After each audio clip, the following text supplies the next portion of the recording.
Yo, people, welcome back to my channel. It's Tapping Tobs here. I'm here to talk about the West Ham result. I'm joined by Tottenham's very own Savva from Savva Talk Spurs. How you doing, bro? Am I Tottenham's very own because no other fan base would have me? Is that what it is? I'm good, man. I'm good. Yeah, just on a lunch break. So hey, why not? Yeah, man. Yeah, it's good. Thanks for hopping on, man. I appreciate this was short notice, but you know me. I like getting your opinion when it comes to Spurs, man, because you know how it is, right? You won't sugarcoat, right, and you won't let short term results sort of cloud the overarching viewpoint of the team, which is what I want, right? So obviously yesterday was a good result for Spurs. We can't beat around the bush. It was a really good result for Spurs. I was happy we won. Wouldn't say I was happy with the performance over 90 minutes, but I'm happy that we got over the line, because I felt like after seeing how the weekend had transpired, obviously Newcastle dropping points to Liverpool at home, Chelsea losing to Southampton, and obviously Man United winning on before our game. There was an opportunity there for Spurs to get into the top four for the first time in weeks, right?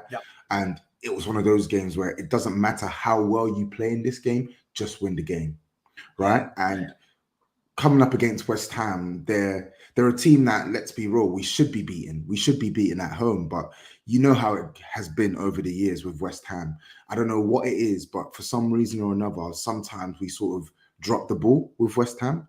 Heading into this fixture, like, that's my point of view. What was your view on this game? Like, did you care about the lineups? Like, was there anything you're specifically looking forward to, or was it just get the 3 points? I think, look, you're right. Get the 3 points. For me, this wasn't even a game where we compromised. This is a very, very poor West Ham team that don't win games, don't score goals. I think they've got 19 in 23 Premier League games. Yeah. So for me, it was a case of, right, there's no excuses. Go and win the game. I don't want to hear that Bentancur's injured. I don't want to hear that Hugo Lloris is out. No, sorry, that's not enough for me. Go and win the game. And because of that, I can't be a hypocrite. We did. We won the game. It was it pretty? No, I don't think we ever play pretty. First half was tough. I'll be honest. First half was very tough. But then second half, again, Spurs come out and all of a sudden we can string a few passes together, hit them on the break, and a couple of goals. So it is what it is. It was much needed, and especially with Chelsea coming up next week. So it is what it is, but people are losing their mind about this, Tobs. People are losing their minds. It's like West Ham, you know. Yeah, you know what though. The thing is, like I saw some of the celebrations at full time, and like I felt like sometimes it's a bit OTT, but at the same time, you know, like when you hate a club and you get one over a club, like I feel like, yeah, why not? Like show your happiness about that. Because I'm not gonna. I remember when we played them in the cup game last season as well. We beat them 2-1. That was delicious, man. That was delicious. Going behind and celebrating that, and then we beat them again in the league 3-1. That was delicious as well, man. Because some of their fans that I speak to, they got some mouthy fans, and I ain't a saint when it comes to Spurs, but they have got some mouthy fans, and they speak about West Ham as if West Ham are on a level playing field with Spurs. So it's massive. Exactly. West Ham are massive, right? Exactly. Yeah. There you go. So it's nice. It's nice to knock them down a peg or two and remind them, hey, you're actually in a relegation battle this year. You're in a relegation battle this year, and you're coming to a ground for a side that are trying to get back into the top four again. So I'm glad that we showed that superiority in the second half, and I'm glad that there was daylight in the scoreline as well. But like you said, it was one of those results where it's like there's no excuses. There would have been no excuse if we had dropped points. Like you said, I don't want to hear about Conte. I don't want to hear about Bentancur. I don't want to hear about anything. We did not need a star-studded first 11 to beat this West Ham side. But let's actually get into the actual lineups then, because for me, and I remember tweeting it as well, like I felt the lineup was a bit too defensive considering the team we were playing at home. I felt like we were showing West Ham a little bit too much respect. Yep. And I don't know if there's such a thing as that, because there's no easy game in the Premier League. And as we go through the analysis, it's funny. Some of the players that I didn't want to start, they actually came up trumps for the goal, and they actually put in a really good performance. But I think my point is more broadly around our attitude in some of these matches, right? I don't like the fact that we can play sides that we are clearly dominant over, and we still put out a reserved lineup. Do you get what I mean? Yeah, I mean, yeah. Look, if I look back to the beginning of yesterday's game, I get frustrated is we're at home. We're about to go into the top four. We're playing against a relegation-threatened team who, let's be honest, it's not even like they're a relegation-threatened team that throw bodies at you and that want to play on the front foot. This is a team that set up with 5 at the back, 3 holding midfielders, and then, I mean, Antonio, if you can call him a striker, and Bowen, if you can call him a striker. So I was disappointed when I saw that it was 2 defensive wing-backs, 2 holding in midfield, plus 3 at the back, and you're thinking to yourself, why? Look, in the end, it worked. And I know loads of people came into my show last night, Tobs, going, you didn't want Davis and Royal to start, and they scored a goal between them. And look, I'll stand by what I said. Yeah, well done for the goal. But that, for me, is a game where you go, right, Porro, attacking wing-back, new to the club, playing against a very defensive West Ham. Get him out there. Get him out there.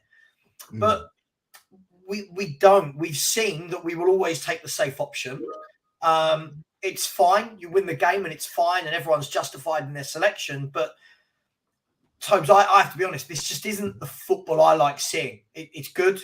We win games when we need to. We're in the top 4 for the time being, at least. I just don't ever watch us and get, I don't know. I can only be honest, Tobes, and that's why you got me on, right? I just don't remember the last time I watched and felt a buzz. I don't feel a buzz watching Tottenham anymore. It's all very pragmatic. And look, we won. That's all I can say. I know people want me to do cartwheels and get out party poppers, but these are the games we have to win because we don't win the tougher games. So, yeah, look, it is what it is. Yeah. No, that makes sense. That makes perfect sense. And I'm going to take a pause there just to say, for those who are tuning in, make sure you smash the like button as well. Make sure you subscribe to my channel and Savva's channel as well. I've tagged Savva's channel in the stream title, so just literally click his channel link and just hit the subscribe button as well. But yeah, no, you know what? It's a tale of two halves again with Spurs, right? And Peter Kipp brings up this point, right? He says, Tobes, uncomfortable conversations on Conte need to be held. Stellini is clearly doing better with the same players. Now, I don't think that's true, right? And I don't think the second part is true. I don't think he is doing clearly better with the same players, because I genuinely believe Spurs would have won the same way they won yesterday with Conte in the dugout. Oh, for sure. Right? And simply because of the team we were playing. And I understand that. I get it, because I remember against Man City, Stellini came out after the presser and said that obviously they stuck to Conte's principles, but the idea to use Dyer as the pressing centre-back instead of Romero and put him basically as an extra midfielder was something that him and Mason spoke about. So I can understand why people are drawing sort of parallels between Stellini being in the dugout and Spurs winning games. But when I look at the performance yesterday, even with Stellini in the dugout, I saw much of the same things that we see with Conte in the first half. Let's call it for what it was, right? I know, obviously, we beat Man City and everyone went in raptures, right? This is what Spurs fans do. We beat a Man City and everyone goes, oh my God, Stellini ball. First of all, right, I can't stand this new saying in football where every manager has the word ball after their name, right? It's football, right? Sorry, I can't. Stellini ball can't be ball. Right. But let's call it as it is. Yesterday was a total hallmark of Antonio Conte football. It's what we've done all year. Awful first half, followed by a hairdryer treatment, I can only assume, followed by little bit more emphasis, followed by a couple of goals against teams we should be beating. It was a carbon copy of what Conte does. Yep. The only reason people are talking about Stellini being better than Conte, whatever, is because we managed to get the win against City. Yeah. A team that suits us, right? City are absolutely perfect. I know it sounds weird because they're the best team in the country. Don't talk to me about Arsenal, right? They're the best team in the country. But it seems weird because of the way City play, but that suits how Conte wants to play perfectly. Sit back, don't allow any gaps, fight for every ball, don't have any emphasis on having the ball. Perfect. Yeah. You play against the West Ham. What you saw yesterday was when we do have the ball, we are very limited with ideas. You know, we very much rely on Kane dropping deep and trying to make things work because I don't feel like we've got many other options. So Stellini for me he is a product of Conte. So no, to answer your question, I don't see any people saying, oh, well, if Conte goes, we'll keep Stellini. No. Come on, no. Sorry. No. Yeah. Yeah. I do. I like this comment from Monsieur Watty as well, and I'm with you as well. I'm not going to get carried away because it's West Ham. We should be beating West Ham. They're in the relegation fight for a reason because they've just not been good enough. And for me, I always felt, and I said it with Dan Lawless in my preview, that if Spurs go 1-0 up or 2-0 up, it's lights out because this is a team that have scored 19 goals in like 20-something games. Like they can't even average a goal a game. So this is, and that's with them at their strongest, right? They had Paqueta missing, right? They had Zuma missing, yeah. They've not had Maxwell Cornet for large parts of the season as well, right? That's three big components that they've got injured, on top of the fact that they've got a washed-up Antonio starting up top. I think they played like a 3-5-2, right? They played a 3-5-2. I think it was Bowen and Antonio up top. And I must admit, I felt like our defense was just doing what it does in the first half, which was giving them life, which I didn't understand. I didn't get it. Our defense was giving them life. And I'm like, this is not a good side. Why are you giving them opportunities to get at you? But like that super chat said, like for me, I loved the shift in atmosphere in the second half. The first half was very drab, and I think it was reflective of what we were seeing on the football pitch. But the second half, once that first goal went in, the place was bouncing again, and that's what you want, man. You want a happy atmosphere, and you want the team playing well enough, right, for the fans to get behind them. But the problem is we can't seem to do this over 90 minutes. We can only do it in halves, or even that sometimes maybe like 20-minute spells, right? It needs to be better. And speaking on that first half as well, to be honest, I want to start with the bad because I don't want to spend too long on the bad. I want to start with the bad. I felt like that first half, right? It's just this thing that we've seen from Spurs too many times this season, where it's like Spurs are like waiting for something bad to happen to wake themselves up. And it just so happened that West Ham are so bad that they can't lay a glove on you despite you playing poorly. But I saw so many things going wrong. I mean, Longley, he's not a good player, but he had an absolute nightmare in the first half. I don't even know what he was doing, just giving away the ball carelessly. The midfield, Skip and Hojbjerg, they were busy. Skip was winning a lot of duels, tackles, etc. But I felt on the ball, they weren't getting the ball into the front line quickly enough. I felt Kulusevski, when he had the ball on the right-hand side, just running into people, just not looking his usual self. I felt Kane and Richarlison, I didn't really know what the plan was in the first half. I felt like Richie was playing up top, right, playing in central area when we didn't have the ball. I felt like maybe that was so he could go and press, because I feel like he can press harder than Harry Kane. But then it left Kane in this weird either left-hand channel or deeper in the midfield where he wasn't really making the ball stick, just losing it constantly. It didn't really make for good viewing. I didn't enjoy that first half, and I came away from that first half thinking Emerson, Ben Davies, and Romero have been the best players here. Everyone else, the level is not what I'm expecting. Yeah, I think in the first half you're spot on. Longley really lackadaisical on the ball. Clearly wants loads of time. You can see, you know when you can see something's about to happen, you're thinking, come on, release the ball. Oh no, you've been tackled. You get it. You're right. Hojbjerg and Skip, I can never fault either of those two for effort. Skippy, for me, I don't think he's good enough. I think Skippy is brilliant in terms of getting in the tackle, like you said. He'll fight for the cause. I think it's when he's done that hard bit, the simpler things seem to escape him. And what I noticed is when Skippy looks better is when he's given 5-yard passes left and right, safe, because he doesn't have that get up and go. But yeah, I mean, look, in terms of what we were doing in the forward areas, listen, I said this when we brought Richarlison in. I don't get it. The guy is a centre forward. He is not a left-sided player. He's not a right-sided player. And when you speak to Everton fans, they'll tell you that he was best when Calvert-Lewin wasn't in the team for Everton. He was best when he was the focal point, not supporting cast.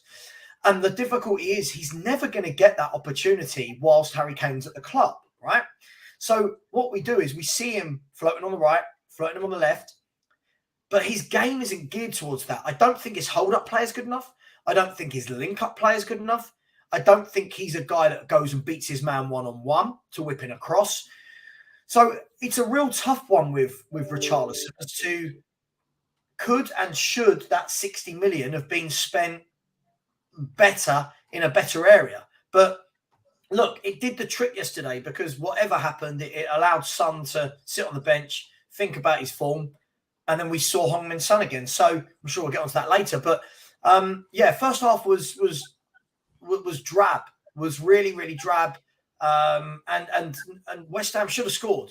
They should have scored a couple of times, but that was it. That was it. I didn't feel under too much pressure. Yeah. The Richarlison one, it pains me, man, because you know me, he's a guy that I really like, man. I like him. I think he's a good player.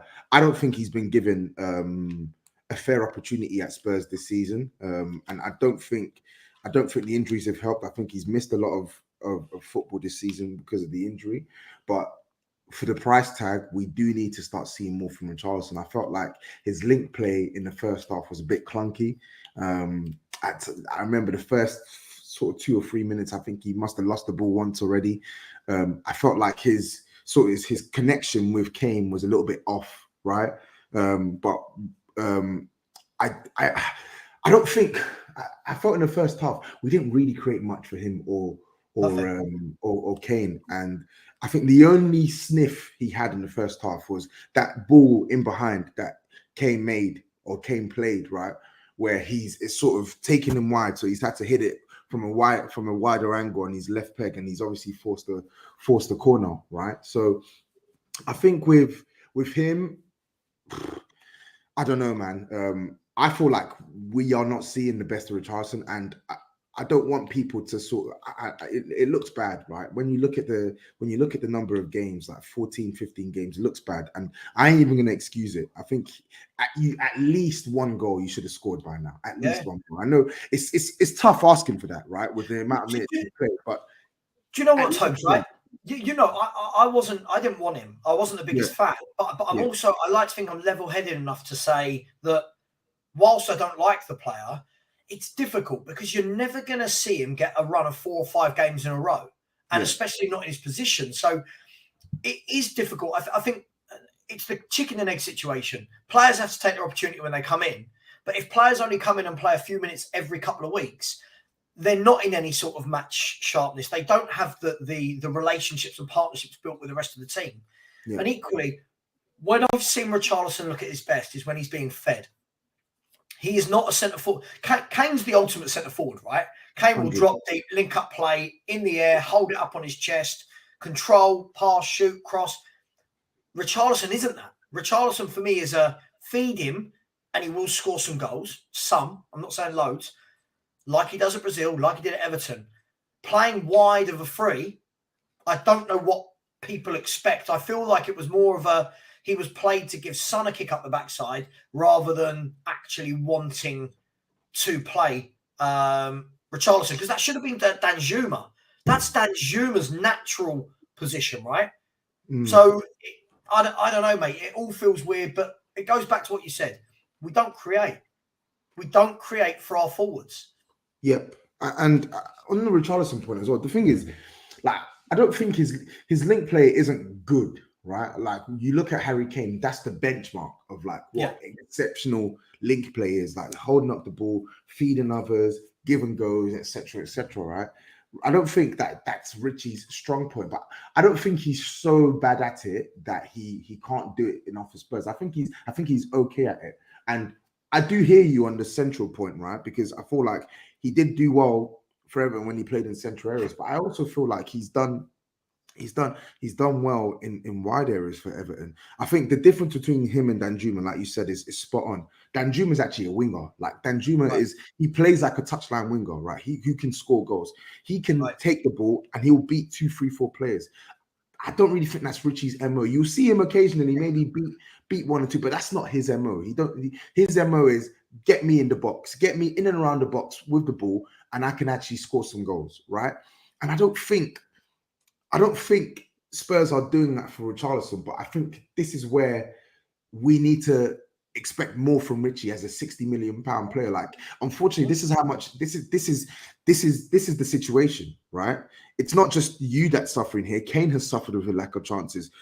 Son has suffered with a lack of chances. Unfortunately, this is the environment you're in, and we now need to start seeing more from Richarlison. But one thing I didn't like, right, is when we went 1-0 up and the game was opening up, I didn't like the fact that we were so quick to take him off. I don't see why you can't have, if you want to bring on Son, but keep on 4 attackers, right? I agree. The game's opening up for a reason. This is literally like, why is it when the game's opening up that you take off 1 attacker for another? Like, surely the more attackers you have on a field, the more likely it is for you to put more goals past the opposition. Especially with a team like West Ham that don't come at you. Right? Exactly. Look, this is the thing that always baffles me. When I look at this, you think to yourself, right, take Kulu off, who's not in great form, but take Kulu off. We know what Kulu can do. Give Richarlison the 90 minutes. Give that confidence. Keep him out there. Yeah, let him go and be the central point and let Kane and Son float in and around him. Or, the same with, all right, Porro's on the bench, 45 million, right? Bring him on. You've won the game. You're 2-0 up. There's 20 minutes, 25 minutes to go. Come on, get him 20 minutes against a team that are sitting back and let him run at Emerson, who was their left wing back. But we seem to do really odd stuff, like Lucas coming on. Like, why are we bringing Lucas on? This is a guy that's leaving in the summer, right? You've got Lucas who's leaving in the summer, right? Hasn't played for ages, yet Porro can't go on. Danjuma can't go on. Richie can't stay on. Bro, you see what I'm talking about? Yeah. Yeah, no, you're right. It's a bit bad. Look, at the end of the day, we can't say anything. We won the game, but at the same time, I just think that sometimes there's a team there for the taking, and we do the very we do the very obvious thing, like we go like skip for Sarr. Okay, I didn't really see the point with 10 minutes to go and taking Skippy off. He could have had 90 minutes under his belt. But look, it is what it is. What it is. The difficulty Richie's always going to have, and why I don't think he's going to be here that long, is unless Kane goes and unless Richie's been bought as the long-term replacement for Kane, which is a completely different subject.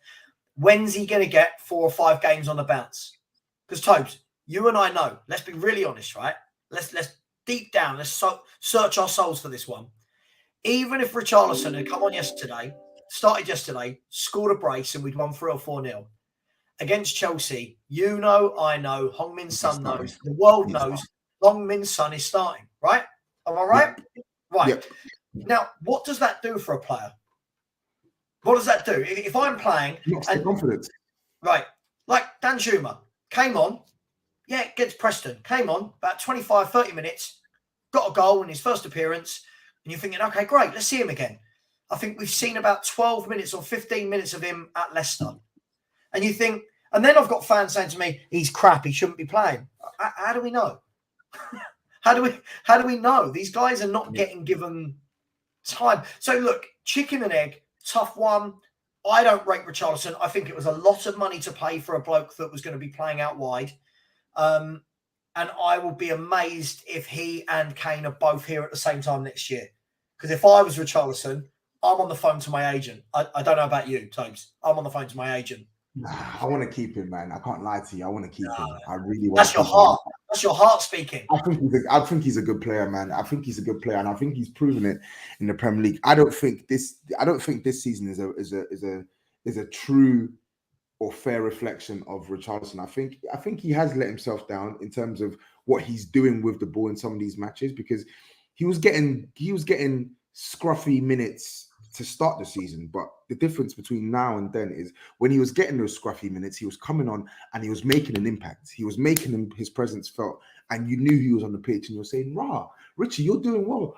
You need to start. You need to start." I think now, unfortunately for him, he's fighting up against a tide, which is Son Heung-min. Son has so much credit in the bank, and so listen. Son has so much credit in the bank, and rightly so. But it should not mean that he's an automatic starter, no matter who we're playing, especially when he's playing poorly. But with Richie, if you're not coming on the pitch, whether it's starting or whether it's 5 minutes or 10 minutes, and making a noticeable difference, it's going to be hard for these guys to drop Son in comparison to you, which is tough. But unfortunately, it's tough, and it shouldn't be the way they're doing things. But unfortunately, with what little he's been given, he needs to do more. He needs to do more. I agree with you. Look, I think we've got to the point, Tobes, where we've relied on. I mean, certainly Harry Kane for the last 7-8 years, and Son is in that conversation as well for the last 6-7.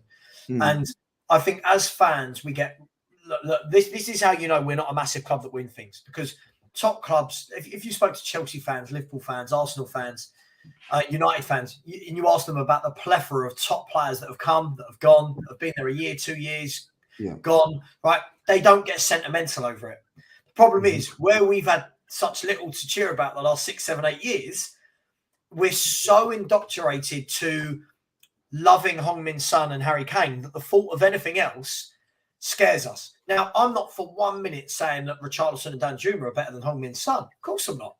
But when you can play as bad as Heung-min Son has for as long as he has this season, and you've got players sitting on the bench going, well, hang on, this guy's having a mare, and I still can't get a start. It's nuts. What does that do? Because now I ask the question, are you mismanaging the player who's starting, i.e. Son, and are you mismanaging the players who aren't starting, i.e. more Richarlison than Danjuma because he's on loan, but Richarlison, you've got one player who we've seen twice now that when he's been sat on the bench and come on, we've got a reaction. We've seen another player that hasn't been given starts in the team, and we haven't seen a reaction. So I don't know the answer here. I just don't know, all the while Son and Kane are here, if we're ever going to get somebody else that comes in and gets rotated enough to succeed. That's my worry for Richarlison. Yeah, I think it's fair, man. I think it's fair because I really had big expectations for him this season, and I thought you can't spend that amount of money on a player to use him as little as you have done this season. My thinking was, you're spending this money on a player because you got Champions League football. Games are going to be coming in thick and fast. You can't play Son and Kane every week. So some weeks we're going to see him play starting as the 9. Some weeks we're going to see him starting at the left winger. But we've seen anything but that this season. And it's not even just Richarlison that this can be applied to. We can look at Basuma. We can look at Skip. We can look at Sarr. We can look at Jed Spence. We can look at so many players this season that have either not been used enough or just not been used correctly. But as I said, I don't want to use that as the overarching excuse for Richie. I think he's got to do 60 million. You got to rise it. You got to rise it, bro. Because right now, in black and white, as blunt as it is, I won't say it, but in black and white, he's looking like a flop. Black and white, he's looking like a flop. And you need to change that perception, and it's dread. But listen, it's football, man. It's a results business, and when you ain't getting the results as a player, you're gonna see this. The criticism will come. So it's up to Spurs and Richie to solve this dilemma, man. But of course. Look, last thing I'll say on Richie is, at the end of the day, no one's wishing an injury on Kane. When we will see the best of him is if Kane was to roll his ankle tomorrow in training. And then you've got Richie up top with Son and Kulu either side of him, that's when you go, right, now you've got your chance. Yeah.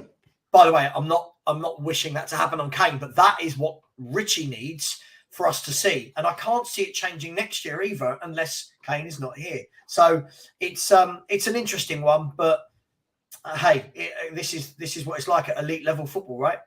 Yeah, exactly. Elite level football, big money price tag, big expectations. That's just the way it is, right? Yep, absolutely. It's the same at any other club. Like, as harsh as it is on Richie, it is what it is. I slam players at other clubs, no matter the circumstance. So Richie, I got to keep the same energy. You have to do better. But I just don't like the way he's been utilised at all. I think the thing is, Tobs, is even for me, I look at it like this, and I always have these conversations with rants, right? Not every striker has to score loads and loads of goals to be a good striker. But the point is this, is when you're not scoring, what are you offering outside of that, right? So, like, if you look at Weghorst at Man United, that guy's not been brought in to score goals. That guy's been brought in to be a hold-up bloke and to allow Rashford, Garnacho, Anthony, Martial, Sancho to go and do their thing. Nunes at Liverpool, I think he's got 7 Premier League goals now, which isn't the worst return. When he's not scoring, he's a pain in the backside. He runs the centre-backs. He runs the full-backs. He's bustling. Yeah, he's running at people. He's trying to whip crosses in.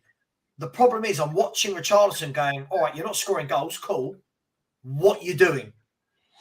That's the thing for me. What are you doing if you're not scoring? What's your justification for my stats are crap, but I've done this?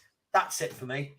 Yeah, no, it's a fair point. And the funny thing is, that was literally the reason why fans were pining for Richie to start at the start of the season, because he was coming on and he wasn't scoring, but he was making an impact, right? He was disrupting the opposition's defenses. He was creating chances for players, and he was just being a general nuisance in the backside of the opposition. But we're not really seeing that side of Richie now, and I'm hoping we can definitely see it. And even on Weghorst, I get your point on Weghorst, but he's been he's the thing is. He don't even hold up the ball for them, man. He's crap, man. Yeah, and I don't mean he's a crap footballer. I just think he's been crap for Man United. I'll tell you what, you say that, right? I was speaking to my Man United mates. You say that. They said the difference is it's allowing Rashford to go and do his thing rather than having to be the hold-up man. And look at their form since he's come into the team.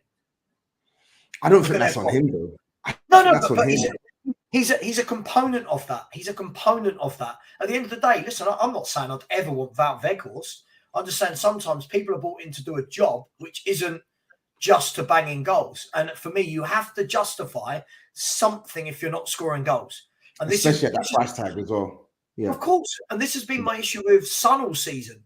My issue has never been Son as a player. We know what Son's strengths and weaknesses are. We've always known that.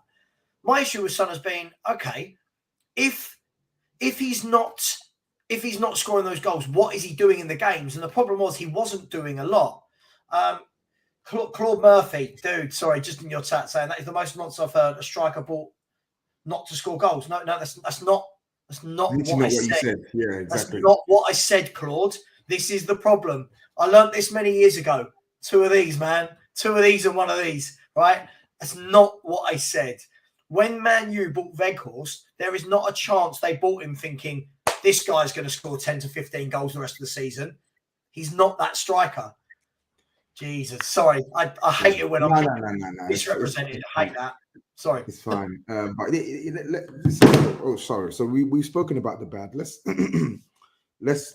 talk about the good, right? Because there was a lot of good in the second half, man.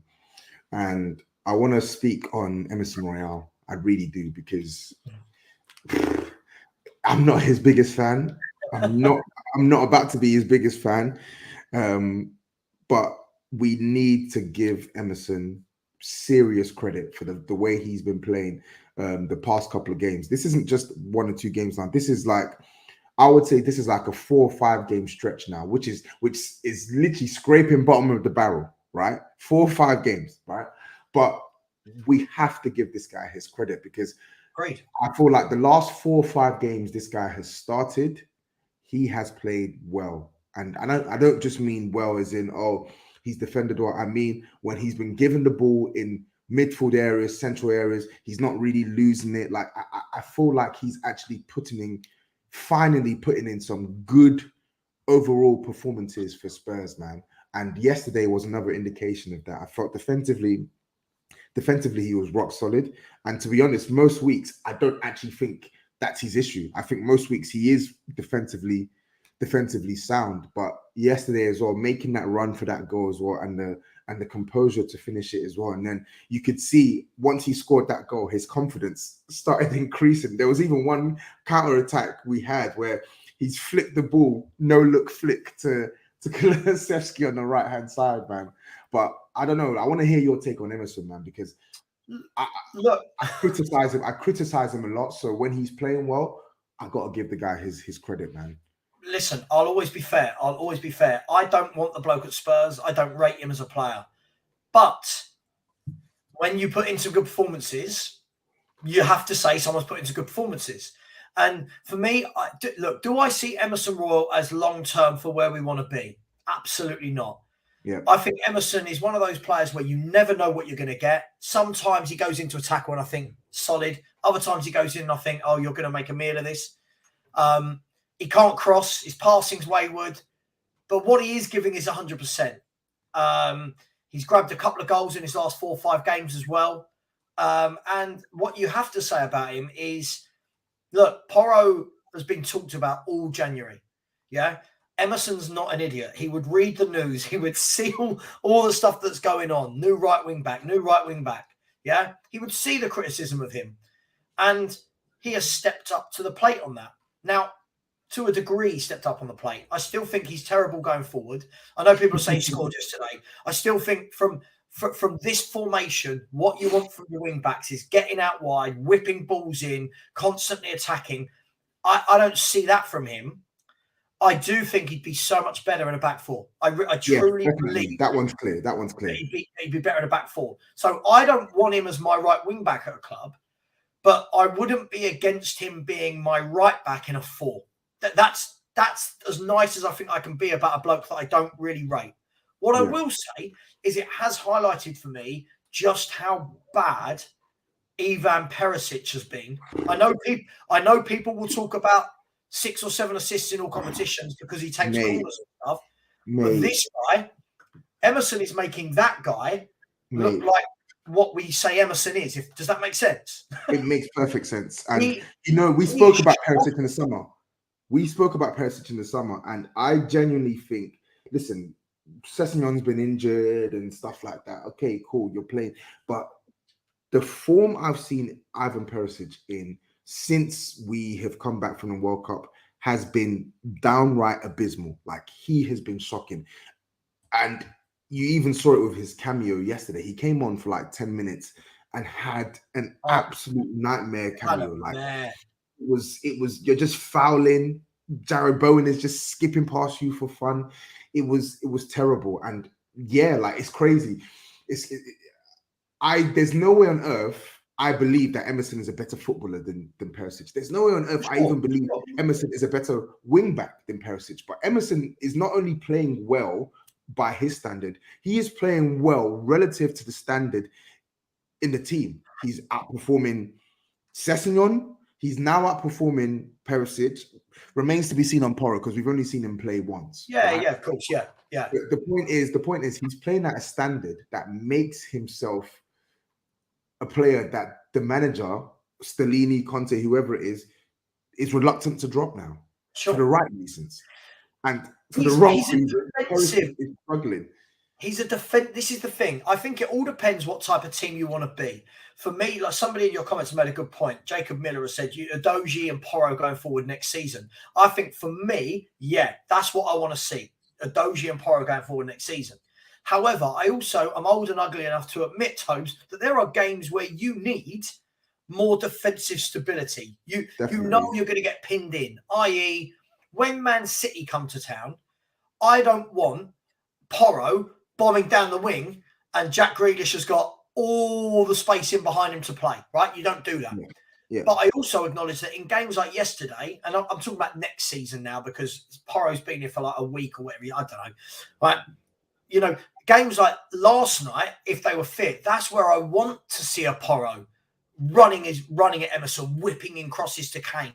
But look, if Emerson continues this, look, Tobs, you've known me long enough to know I don't get carried away by players. I don't flip-flop and change my mind on footballers on a game-by-game basis. If he keeps this up, then as a fan, you turn around and go, yeah, cool, you proved me wrong. You've done really well. 100%. 100. For me, when the big games roll around, let's see. Now, he did it against Man City, but again, against Man City was great because they had the whole ball and we just sat back. Let's see what he does in Chelsea. If we get past Milan, big Champions League games. When Liverpool come to town and he's playing up against Andy Robertson and Nunes, because I remember when they came to White Hart Lane, I'm going to call it that. I'm always going to call it that. When they came to White Hart Lane, Nunes and Robertson gave him an absolute nightmare on the left. If it was Robertson or Mill, whoever, they got down that side a lot. So give and take, but I take your point. I can't come on here and knock him. I have knocked him. I can't now at the moment, but he's not a player for me, if that makes sense. He's just I would never go first name on the team sheet. That's not he's not for me. But you and me both. Credit. Credit. Exactly. Credit to him because he's actually playing really well by his standard. Anyway, he's playing well. So he deserves the credit. I felt it was another man of the match performance for me. I thought he was really good again against Milan. I felt like it was our attack, it was our shape and our attack that let us down on the night, to be fair. But listen, Emerson, he's playing well, man. And when he's playing well, he deserves his dues because as a fan base, I felt like we gave him patience, but the patience ran out. And I've certainly been quick to criticize Emerson. So the same way I'm quick to criticize Emerson, I'll be fair in giving him credit. Giving him his credit when he's playing well. Ben Davies is another one as well. I thought he had a good game yesterday. I felt like he did well for the assists, but he did well for the assist, and I felt he was really good defensively. But I feel like that passage of play for the goal is a rarity when it comes to Ben Davies, because I saw other parts of his game, literally in that game, where he would get the ball in good positions and he would just whack a ball into I think into Rose. It depends on the thing is, again, look, I think in football, we are very knee-jerk as football fans in general, and we go from game to game. But when I look at the game yesterday, I thought that was perfectly suited for Royal and Davis because West Ham didn't really attack. Right, Davis could literally go and play in the other team's half because they had nothing down the wings. They were playing the two guys centrally, didn't have an outlet to get the ball to them. My question mark against people like Davis is when you come up against better players, right? So, look, I thought he did okay yesterday. I don't know how Sky gave him man of the match. I wasn't sure about that, but look, he did what he needed to do. I don't know. Davis for me. He's a steady Eddie. I'd always keep Ben Davis in a squad because of the versatility he offers you. But for me, that guy should not be starting games of football for Tottenham Hotspur 10 years later or whatever he's been at this club. So, but look, he had a solid game. Yeah, he did. And even Hojbjerg as well. I wasn't really happy with his performance in the first half, but him finding that pass in the second half as well, that was a really, really good pass. And the thing is, Hojbjerg divides opinion in our fan base because massively he's either like, I've seen people who either call him like really, really good, which he isn't, and then I've also seen people that call him really, really awful, which I don't think he isn't.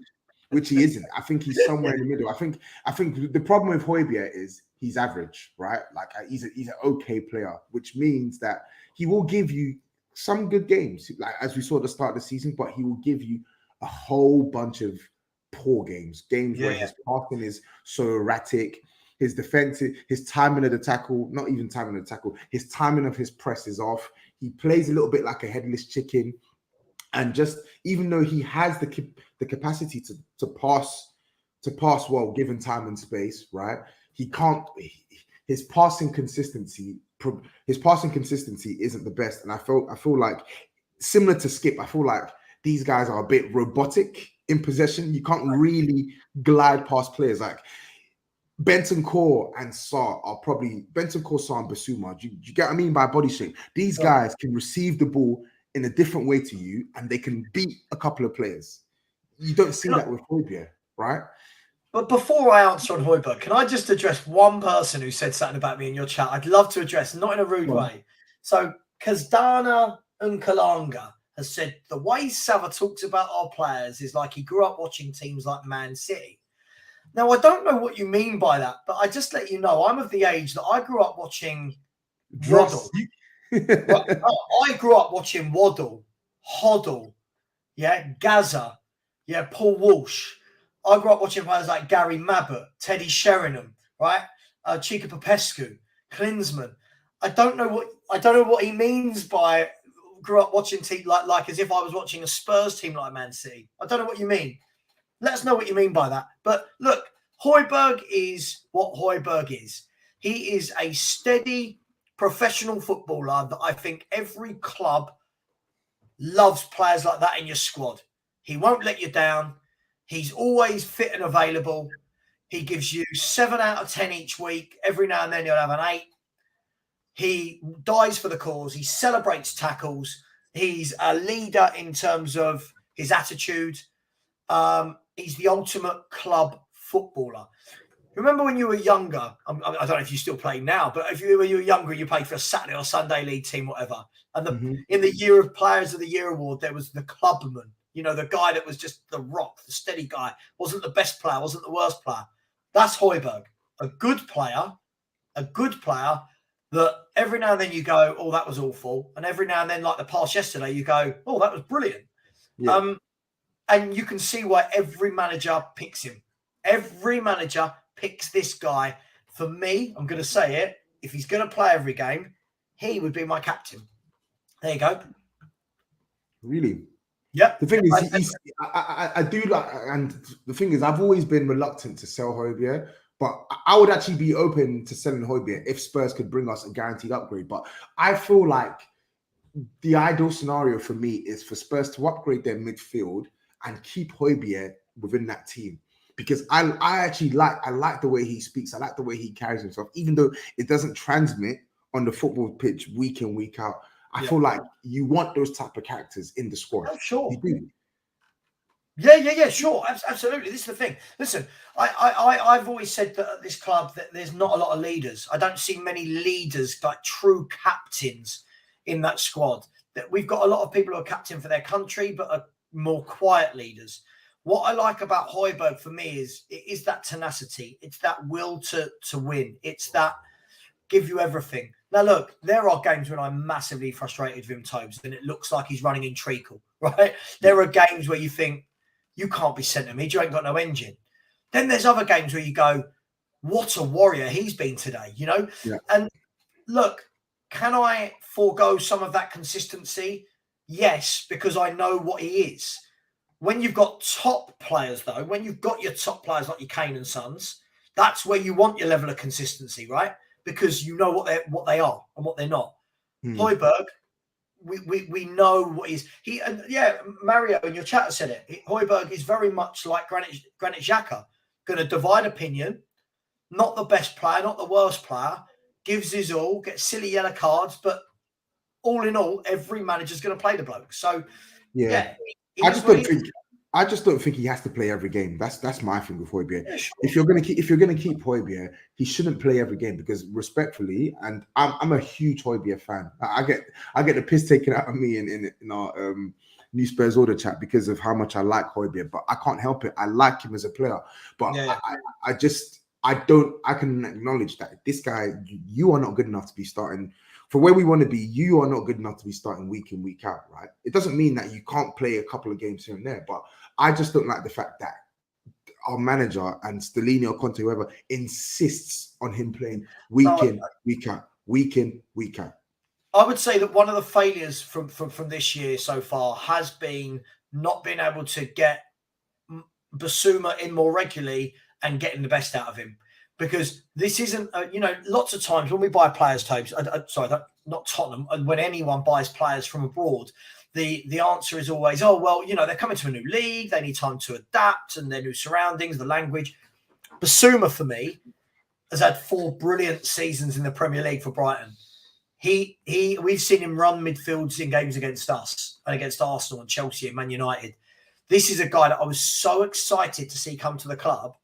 And by hook or crook, we don't seem to be able to get him playing in the right formation or getting the best out of him. And that, for me, is what I thought, coming to your point about Hojbjerg not playing every week, that's what I thought we were going to see. I thought we were going to see a rotation between Hojbjerg, Bentancur and Basuma, and that some players would be right for some games, some for others. But that, for me, is one of the failures of this year, is not being able to address that situation.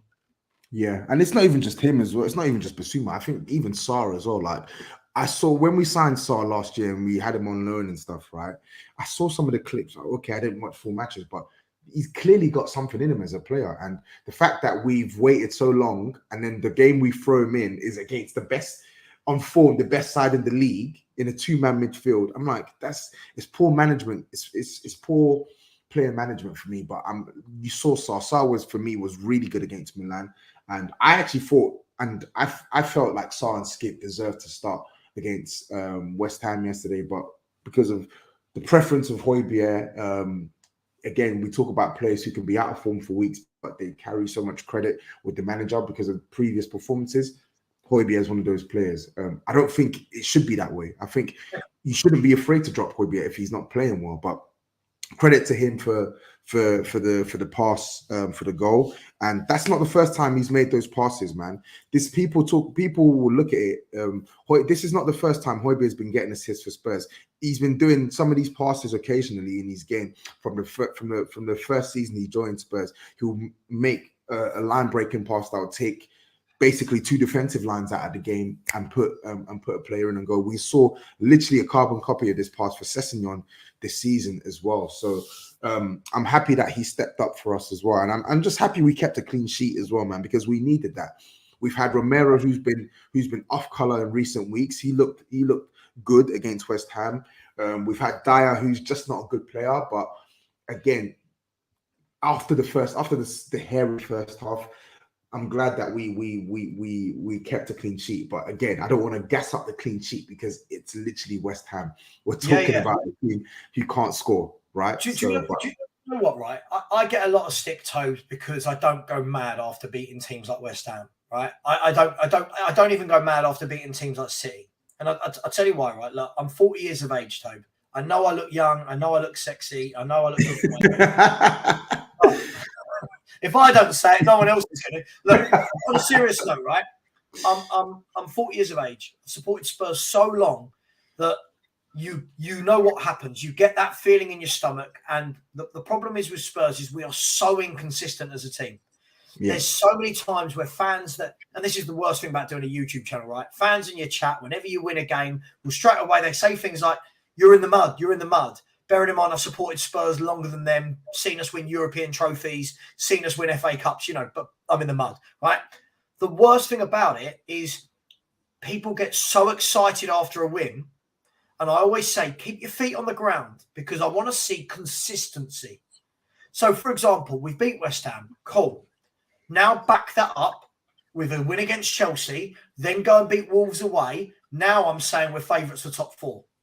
But Spurs, how many times have we seen them do this? They get the win, get in the good position, and then Chelsea, who we should be beating, by the way, we should be beating. Yeah? If Chelsea beat us, all of a sudden you go, well, that was pointless last week now. The same with the Man City win, followed up by a defeat at Leicester. So I keep my feet on the ground, and then you get told that you're negative for keeping your feet on the ground. It's difficult to buy into the hype. But Tobs, I'm so sorry. I do have a 1:30. No, it's fine, bro. You go. It's fine, bro. Thanks to everyone in your chat. I've just gained some new subscribers. So whoever subscribed, thank you very much. Much love. Big up, Savva, man. Cheers, Take care, mate. See you. Bye-bye. See you. Yeah, people, I'm gonna finish it off. But I do hear what Savva's talking about, right? Because obviously we're in 4th spot now, and yeah, it's in our hands for the time being. Obviously, Newcastle have a game in hand. I think their game in hand is against Brighton at home. So you never know what the score will be there. And then obviously because they're playing the cup final on Sunday, they're going to have 2 games in hand over us by the end of the following game week. And I think that one is that's to West Ham away. Yeah, I think that's to West Ham away. So you never know what the results can be, right? But ultimately, Spurs have put themselves in 4th. Are Spurs going to stay in 4th? We had done for the first parts of the season, but we fell away, man. And I feel like the consistency is a big concern. It's a big concern because prior to yesterday's win against West Ham, we had lost 3 of our last 5 league games. I think they said even with the win against West Ham, we've lost like 8 of our last 16 games. That is mad. That is mad, bro. So top 4, what got us top 4 last year? People talk about Spurs, Arsenal bottling, etc., etc. But what, in my opinion, really stamped Spurs as a top 4 side last year was the consistency. I think we had in our last 11 or 12 matches, we had won 8 or 9 of them, lost 1, drew 2, I think. So I can't even remember, but we did a matting, and we're going to have to do something similar again, right? We're going to have to do something similar again because the top 4 race, it's all about who can F up the least and can put together a run. If you can put together a run and be key, this is the key, right? It's not even just putting a run. It's putting a run and being better defensively.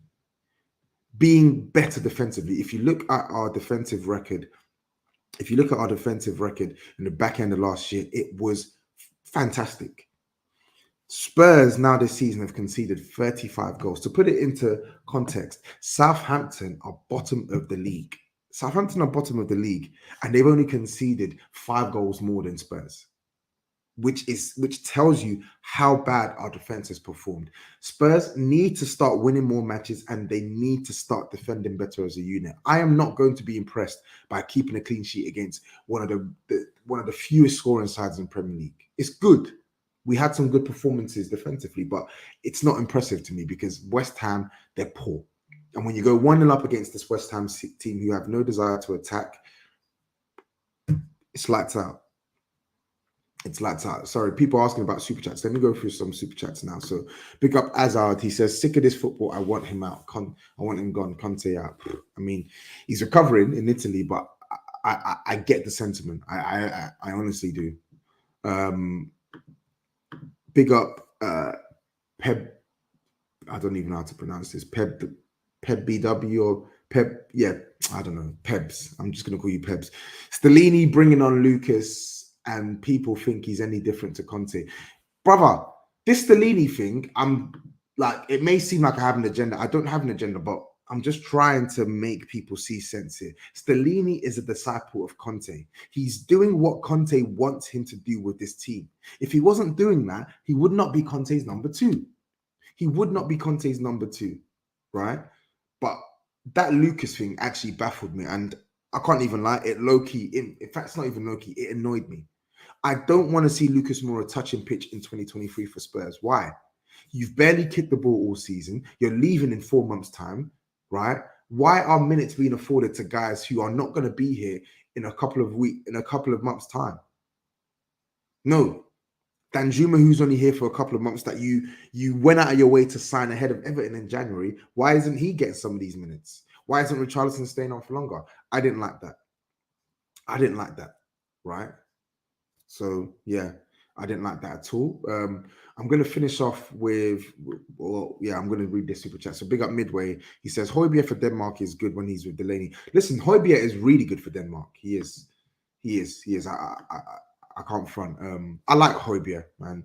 I get cussed, as I said, for calling him Viking warrior and stuff like that. But I like Hojbjerg. I like the way he speaks. I like the way he carries himself. But he can just be so wayward and headless on the football pitch. And I think his form since the return of the Premier League from the World Cup has been disastrous, in my opinion. I think it's been awful, and he needed to sit out a couple of games. You saw against Milan what Skip and Sarr could do together. Why not play that pairing more often? Yeah, Hojbjerg doesn't need to play every game. I like Hojbjerg. I think he's got stuff to offer Spurs, but he's also got his weaknesses too, and he doesn't need to play every game. Simple. But anyway, I want to finish off with this is a fair point. Hojbjerg is similar to Henderson in our squad. Not the most talented player, but does a job. Yep, I agree. I just think he's I like him, man. I really got a lot of time for Hojbjerg. I like players with that sort of attitude, man. You can tell that he's got the minerals to be a decent coach. Once he retires from football, but I want to talk on Son as well, right? Because he came on, bagged the goal, and looked relatively sharper. And I don't know what it is. Maybe it's a psychological thing. Maybe I feel like with Son, when he comes off the bench, he plays like he has a bit more to prove. But before I even get onto the psychological aspect of that, I want to talk about his actual goal, like where he picked up the ball. That is where I want to see Son, right?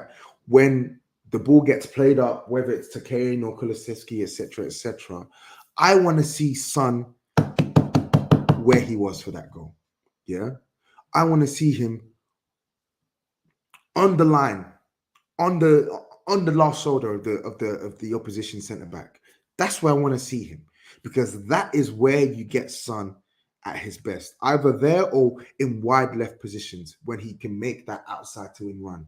That's where I want to see Son, because when you give him the ball in those positions, he will deliver. He will. He hasn't done it to a great extent this season. He's been poor, but that's where we want to see Son getting the ball, because in those positions, more often than not, he's cash money.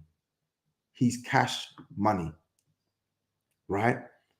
I don't want to see, even though he did receive the ball in central areas yesterday and did relatively well with it, I don't want to see him receiving the ball in those areas. When the game is opening up, why are we having to play through Son to get ourselves further up the pitch? I don't want to see it. I don't want to see it. I want to see him further up the pitch. Yeah. If Perisic is on the football pitch, I don't want to see Perisic as the one that's stretching the game instead of Son. Let Son stretch the game. Yeah. Son has been really bad for Spurs this season. He has. But I also don't think he's been helped by the tactic we play. And similar to the point I was making with Savva, we need to get into a habit of playing to our players' strengths. Play to Son's strengths. Simple. And if that means cribbing him for a certain amount of games, then crib him. This is what you bought Richarlison for. Granted, he didn't score yesterday and Son did, but crib him. Don't be afraid to crib him. I was happy when I saw that he was on the bench yesterday. Yeah. And like Savva said, unfortunately, I feel like he's going to start against Chelsea and we might see some smelly performance. But I would like to see Richarlison start again against Chelsea. Why not? Give him a run of games. Give him a run of games, right? And let Son have that hunger to want to impress as soon as he comes off the bench. But most importantly, when he does come off the bench, deploy Son in the best way possible. Yeah? Deploy Son in the best way possible. So I've just seen this comment from Trevor Relly. Tobs, you don't have nearly enough viewers to justify this delay. Mate, I tweeted yesterday. I don't know why people give me such a hard time. I tweeted yesterday that I couldn't do this yesterday, right? I attended the game. After the game, I had to do a podcast for Touchline, right? I had to do a podcast at the Touchline. By the time I got back, it was 11:30. Let me lean, man. Please, let me lean. F the viewers, whatever, etc., etc. I said I was going to give my post-match reaction, so I'm going to give it. Stop. Yeah, if you're going to make negative comments like that, relax. Relax. And with the delay in the chat is to combat spammers. Forget about the viewers. It's to combat spammers. So I'm always going to have that, right? When I'm seeing all these random weird YouTube channels that are being made about me, it's weird. So relax. Just relax, yeah? There's a reason why I do that. I don't do it because I've got X number of views. I do it so I avoid people coming in and spamming the chat. So don't do that, please. Don't do that. Anyway, yeah, back on the point I had in my head with Son, whether he's going to be coming off the bench, whether he's going to be starting, just be better. And for the backroom team, just use him better. It's that simple. Use him better. That's all. That's all. But people, I'm gonna wrap it up now. I'm trying to think, what's our next game? Our next game is Chelsea. So I'm going to be doing a pre-match preview. I need to figure out that this week, but I'm definitely going to be doing a pre-match preview for Chelsea. So look out for that one as well. For those of you who are in there as well, make sure you smash the like button. Make sure you subscribe to the channel. I can't really ask for more. I'm grateful for the support, grateful for the views, grateful for the comments as well. Listen, it's a 30-second timer. So people, put the comments in. Sorry if you have to wait 30 seconds, but I have to do it. If I don't do it, I know what's going to happen. I'll take it off and all of a sudden I start seeing Tobs socks XYZ and I start seeing that beef up the chat. Nah, I can't do that. So yeah. Anyway, look out for me on London Clubs Carnage this evening. That's going to be fantastic. Somebody's going to get cooked, and it ain't me. Look out for me on the THFC show this evening with Fuad. That's going to be on his channel. That's going to be really good. That's going to be really good. Big up, bro. Honestly, all love, man. All love, G. Don't worry. I'll reduce it to 20 seconds or even 15 seconds, but I just need to have a gap there just so if those spammer comments come in, I can delete them before they run amok. But yeah, look out for me on the THFC show this evening, and then look out for me on the Big Six. Boy, the Big Six is going to be a mad thing. You do not want to miss it. More than you can believe. I'm telling you, it's going to be a mad thing. More than you can believe. Trust me. But people, enjoy the rest of your Mondays. Take care. Peace out. And up the Spurs.